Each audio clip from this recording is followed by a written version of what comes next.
कैसे बच्चों, I hope you all are good. So we are going to start our new question, that is 11 question from 2.2 exercise. देखो question क्या है, रहा है, बहुत ही इंपॉर्टेंट क्वेश्चन है, कई बार पेपर में आपके आता है. कह रहे Baichung's father age is 26 year younger than Baichung's grandfather's. ठीक है, बैचुंग के जो पिताजी की आयु है बैचुंग के दादाजी की आयु से 26 साल बड़ी है, सॉरी छोटी है. एंड 29 ईयर फ्रॉम बैचुंग, और 29 साल बैचुंग से क्या है, बड़ी है. देन हमें क्या करना है, the sum of a age of all three is 135. What is the age each of them. और हमें कह रहा है अगर इन तीनों की एज को हम ऐड करते हैं तो वो 135 आ रहा है, 135 आ रहा है. तो हमें बताना है कि इनकी एज क्या है. ठीक है, तो बहुत ही इजी सा क्वेश्चन है, बस थोड़ा सा ध्यान देना है. करते हैं, क्वेश्चन नंबर 11 है हमारा ये. Late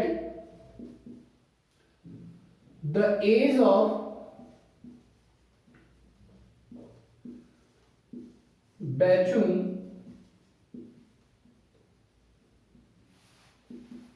B x. माना बैचुंग की जो आयु है वो क्या है, एक्स है. अब क्वेश्चन में क्या कहा था कि बैचुंग के जो पिताजी की आयु होगी वो कितनी है, 29 साल बड़ी है. ठीक है ना, तो देन हिंदी में क्या लिखोगे, बैचुंग की आयु. यहां लिखोगे देन बैचुंग्स फादर एज भी कितना हो जाएगा, बैचुंग की आयु से 29 साल बड़े हैं. ठीक है, देन बैचुंग्स ग्रैंडफादर्स एज.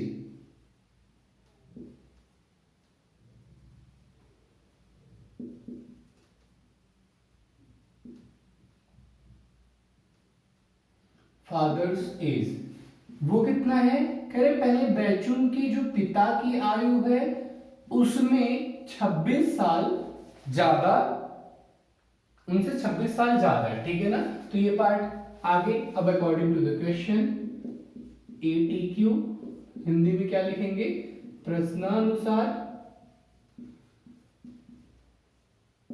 सभी की आयु को ऐड कर लेना है. तो सभी की आयु कौन, पहले बैचुंग की आयु, देन बैचुंग के फादर की आयु, देन बैचुंग के दादाजी की. अब देखो दादाजी की आयु यहीं पे हम और सम अप कर लेते हैं क्योंकि हमें पता है आगे ये पार्ट हमें जोड़ना ही है.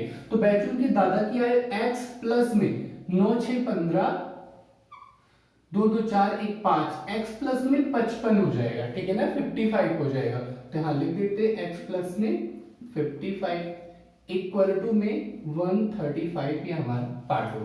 ठीक है, इक्वेशन हमारा बन गया. अब इसे हमें क्या करना है, जस्ट सॉल्व कर लेना है. 1x 2x 3x ये कितने होंगे, 3x प्लस में 29 और पहले 9 5 14 5 6 7 1 8 84 इक्वल टू में 135 दिया हुआ है. ठीक है, देन आपको क्या करना है, 3x इक्वल टू 135 माइनस कर देना है. 84 प्लस का था, इस साइड आके माइनस का हो जाएगा. देन 3x इक्वल टू 135 में से हमें 84 लेस कर देना है, ये 1 बचेगा. और 8 5 13 51 बचेगा यहाँ पे 51. देन आपको क्या करना है, x इक्वल टू 51 बाई में 3 कैंसिल आउट हो जाएगा. 3 1 3 17 17 2 34 17 3 51. ठीक है ना, तो यानी बैचुंग्स की एज कितनी हो जाएगी, 17 साल. ये किसकी है, बैचुंग्स की एज. बैचुंग्स एज कितनी है, 17 साल. तो उसके दादाजी की आयु, पिताजी की आयु यानी बैचुंग्स फादर एज कितनी हो जाएगी, 17 प्लस में 26 सॉरी 29 29 था, 9 7 16 3 1 4 46 साल के इनके पिताजी हो गए. और इनके दादाजी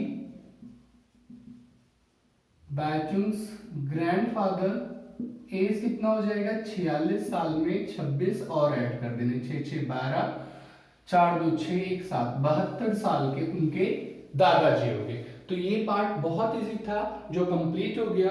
अब move to the next part जो मुझे लग रहा है कि डिफिकल्ट है, वो पार्ट मैं आपको कंप्लीट करा देता हूं। जैसे नेक्स्ट क्वेश्चन इसका है, करे 15 year from now Rabi's age will be 4 times his parent's as.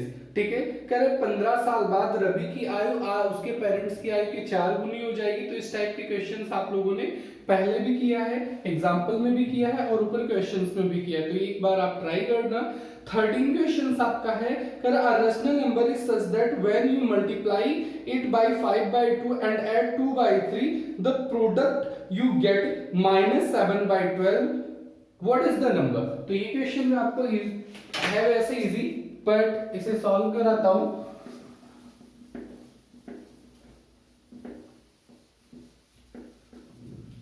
इस क्वेश्चन को आप लोग सही से नोट डाउन कर लेना और आगे के पार्ट जरूर ट्राई करना। जब आप क्लास अपना देख रहे हो उसी टाइम पे, वीडियो देखते टाइम पे ही आप आगे के पार्ट जरूर ट्राई करना, नाइदर दिमाग से स्किप हो जाएगा तुरंत की तुरंत कॉन्सेप्ट। ठीक है, 13 क्वेश्चन क्या कह रहा है आपका, कह रहे a rational number is such that when you multiply, कह रहे कोई रैशनल नंबर है। अब रैशनल नंबर होगा तो किस फॉर्म में होगा, p/q के फॉर्म में होगा। ठीक है ना, where q equal to not 0।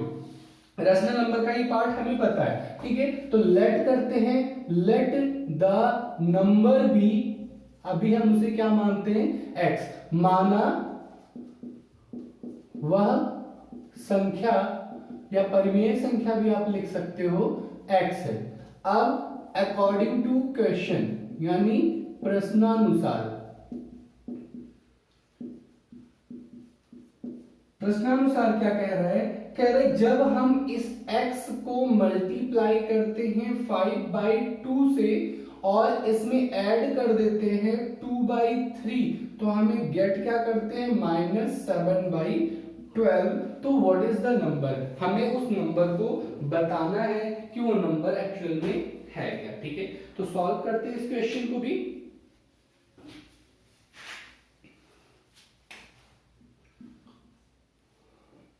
Multiply किया, ये हो जाएगा 5x बाई में 2 प्लस में, अब आपको पता है कि वेरिएबल वाले टर्म्स को एक साइड कर देना है, कांस्टेंट वाले टर्म्स को दूसरे साइड कर देना है। ठीक है ना, तो हम इस पार्ट को आगे सॉल्व ना करके डायरेक्ट इसे ट्रांसफर कर दे रहे। 7/12 इस साइड का, ये प्लस का था, इस साइड आके माइनस का 2/3 हो गया। देन 5x बाई में 2 इक्वल टू में क्रॉस मल्टीप्लिकेशन करना है, आप क्रॉस मल्टीप्लिकेशन कर सकते हो, बेस सेम मेथड यूज करना है तो बेस सेम यूज कर सकते हो। ठीक है, अभी फिलहाल मैं क्रॉस मल्टीप्लिकेशन कर रहा हूं, 7×21 माइनस का 21, 12 दूनी 24, बाई में 12 दिया 36। अब 5x बाई में 2 इक्वल टू में माइनस माइनस प्लस हो जाएगा, लेकिन मार्किंग माइनस की रहेगी। 4 और 1 5, 2 2 4, 45, लेकिन माइनस का 36। ठीक है, अब आपको यहाँ पे ट्रांसफर करना है। 5x इक्वल टू, ये आपका डिवाइड में था और डिनोमिनेटर में था, न्यूमरेटर के मल्टीपल में चला जाएगा, तो यहाँ पे -45 मल्टीप्लाई 2 बाई में 36। अभी कुछ नहीं करते हैं, आगे सॉल्व करते हैं। 5x है इक्वल टू में, अब यहाँ पे 5x ना करके हम सिर्फ ओनली x करते हैं, क्योंकि x को हम क्या कर देंगे, ये मल्टीपल में था तो ये डिवाइड में चला जाएगा। ठीक है, तो x इक्वल टू क्या हो जाएगा, -45 मल्टीप्लाई 2 बाई में 36 पहले से था, अब ये 5 मल्टीपल में था, न्यूमरेटर के उसमें था, ये डिनोमिनेटर के मल्टीपल में चला आएगा। ठीक है, अब आप देखो तो ये इससे कैंसिल आउट हो रहा है, 2 से कितना 18, और इसे हम क्या कर सकते हैं, काट सकते हैं,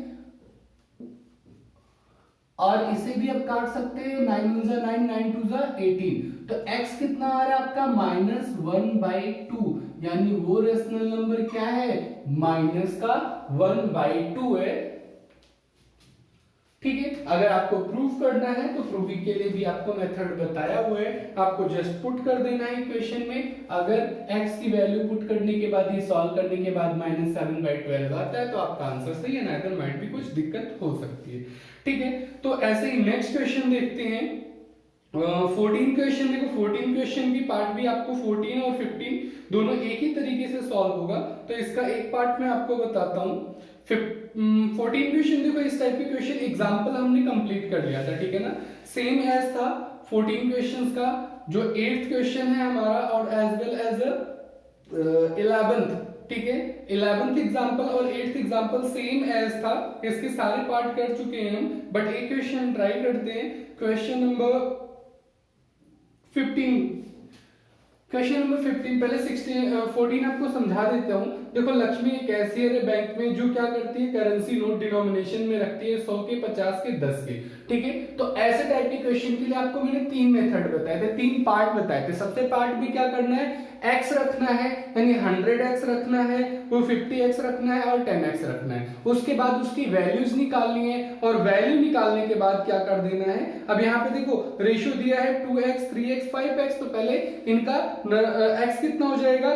सबसे पहले पार्ट 2x 100 के नोट हो जाएंगे, 3x 50 के नोट हो जाएंगे एंड 5x 10 के नोट हो जाएंगे। देन दूसरा पार्ट इनकी वैल्यूज निकालना है। वैल्यू निकालने के लिए 2x में 100 का मल्टीप्लाई, 3x में 50 का मल्टीप्लाई, 5x में 10 का मल्टीप्लाई।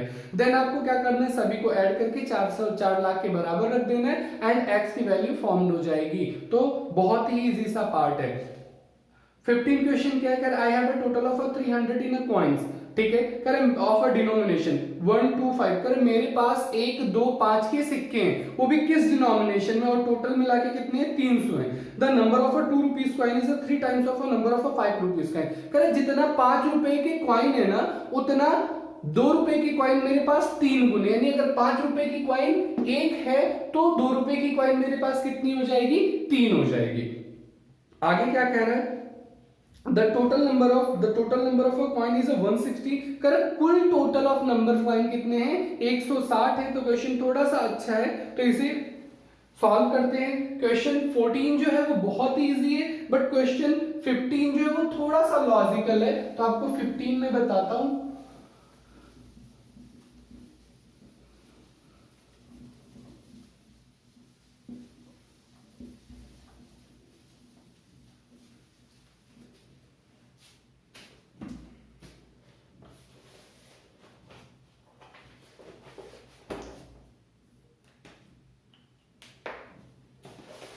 15 क्वेश्चन, तो सबसे पहले इन्होंने क्या दिया है, नंबर्स दिए। क्वेश्चन नंबर 15 में क्या कह रहा है, इन्होंने बताया है कि 5 रुपए के जो सिक्के हैं, 2 रुपए के सिक्के के 2 रुपए के सिक्के उसके 3 गुना है, ठीक है, 3 टाइम्स है। तो सबसे पहले बेस क्या हो गया, 5 रुपए का सिक्का, तो let the 5 rupees coin be x, माना 5 रुपए के सिक्कों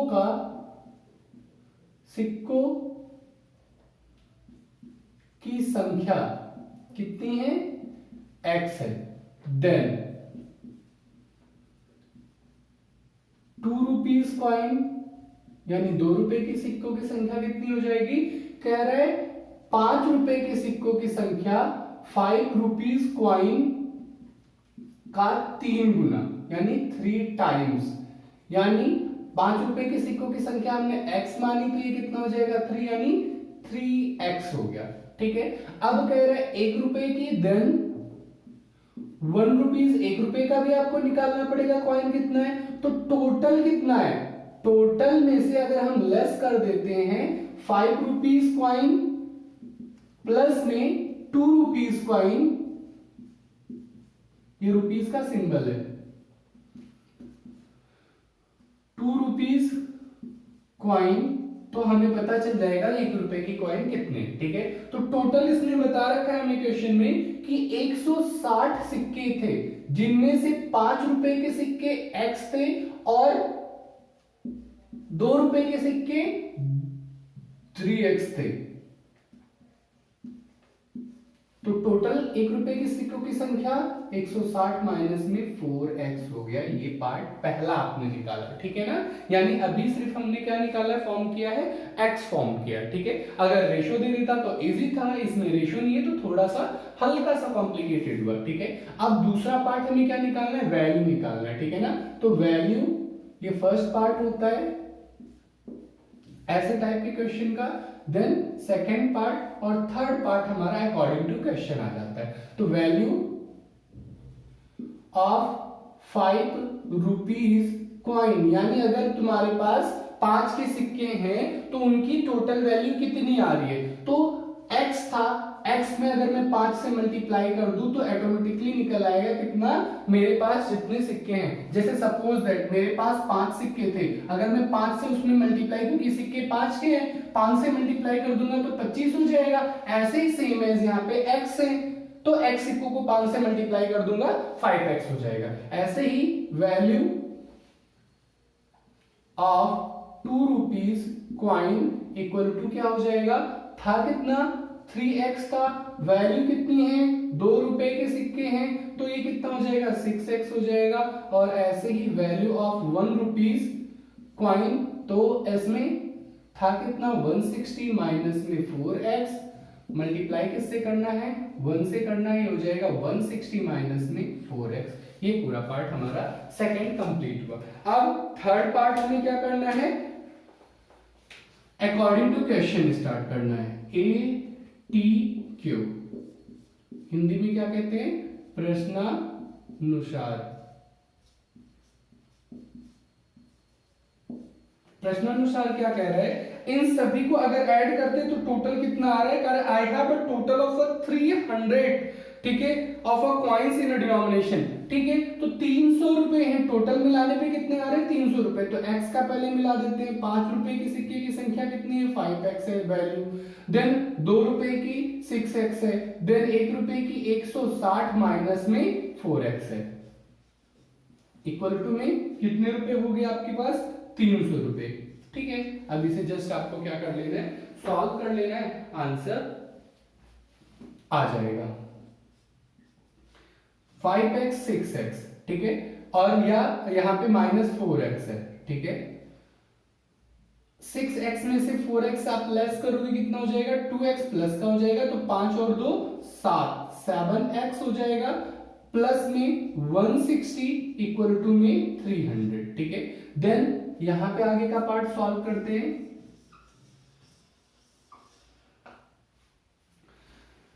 7x इसी साइड रहने देते हैं लेफ्ट हैंड साइड, बाकी को जो न्यूमेरिक टर्म्स है उन्हें राइट हैंड साइड ट्रांसफर कर देते हैं। तो 300 माइनस में 160, ठीक है, क्योंकि प्लस का था माइनस का हो जाएगा। अब लेस कर देंगे, 300 में से 160 ही कितना आ जाएगा 140, ठीक है।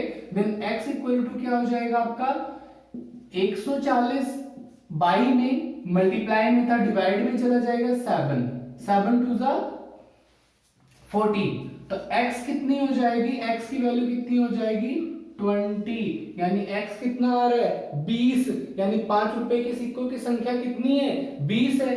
ये किसका हो गया 5 रुपीज कॉइन, ठीक है। देन आप अदर पार्ट का निकाल लोगे किसका 6x का, और साथ ही साथ 1 रुपए की सिक्कों की संख्या, तो टोटल 160 जो है वो आपको पता चल जाएगा। तो अभी ये 5 रुपीज की कॉइन की संख्या होगी, ठीक है। देन 2 रुपीज कॉइन, 2 रुपीज की कॉइन कितनी थी 3x थी, तो 3x करते हैं यानी 3 मल्टीप्लाई x यानी 20, 3 टू 6, 60 हो गए, ये 20 था। और 1 रुपीज का कॉइन कितना हो जाएगा, 1 रुपीज के कॉइन की संख्या कितनी हो जाएगी 160 में से लेस कर देना है कितना 4x यानी 4 मल्टीप्लाई 20, 160 माइनस में 80 यानी 80 हो गए किसके 1 रुपए की संख्या, 60 हो गई 2 रुपए की संख्या, और 20 हो गई आपके 5 रुपए की संख्या। तो ये पार्ट यही कंप्लीट होता है एक्सरसाइज। देन अब स्टार्ट करेंगे हम 2.4 अपना न्यू एक्सरसाइज। ठीक है, जो स्टेटमेंट वाले क्वेश्चन है। तो ये सारे पार्ट आप कंप्लीट करोगे, कोई दिक्कत होती है तो आप पूछ सकते हो, कमेंट बॉक्स में मेंशन कर देना।